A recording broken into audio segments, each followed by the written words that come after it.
Sengketa lahan di kawasan Lantamal Tawiri sebaiknya ditempuh lewat jalur pengadilan.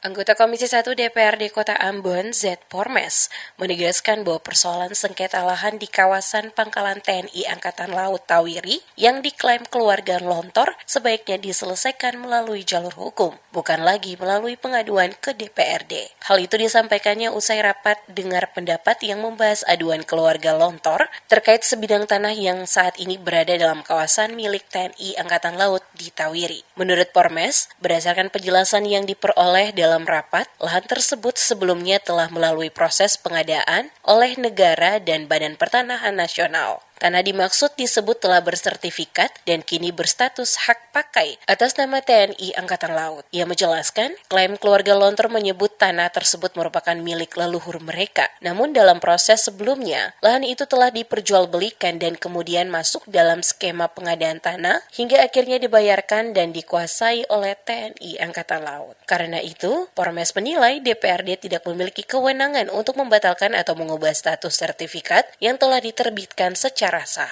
Ia juga mengusulkan agar rapat tidak dilanjutkan lebih jauh karena substansi perkara sudah masuk ranah hukum perdata. DPRD, kata dia, hanya dapat membahas hal-hal yang bersifat administrasi pemerintah, bukan sengketa kepemilikan tanah yang telah memiliki dasar hukum.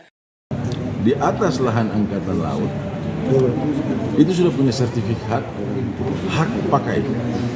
Nah, makanya saya mengusulkan bahwa kita tidak perlu melanjutkan rapat ini karena ini sudah ada keputusan hukum terkait dengan sertifikat milik Angkatan Laut.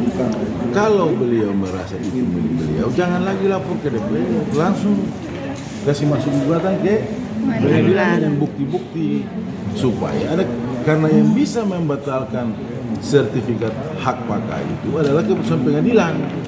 Gitu. Nah, makanya saya tadi bilang semoga ke depan kalau ada masalah-masalah sengketa seperti ini yang seharusnya diproses di pengadilan jangan diadukan ke DPR lagi. Pormes menambahkan, apabila di kemudian hari pengadilan memutuskan pihak penggugat menang, maka konsekuensi hukum seperti ganti rugi dapat saja terjadi. Namun selama sertifikat masih sah dan diakui BPN, status lahan tetap berada pada pihak TNI Angkatan Laut.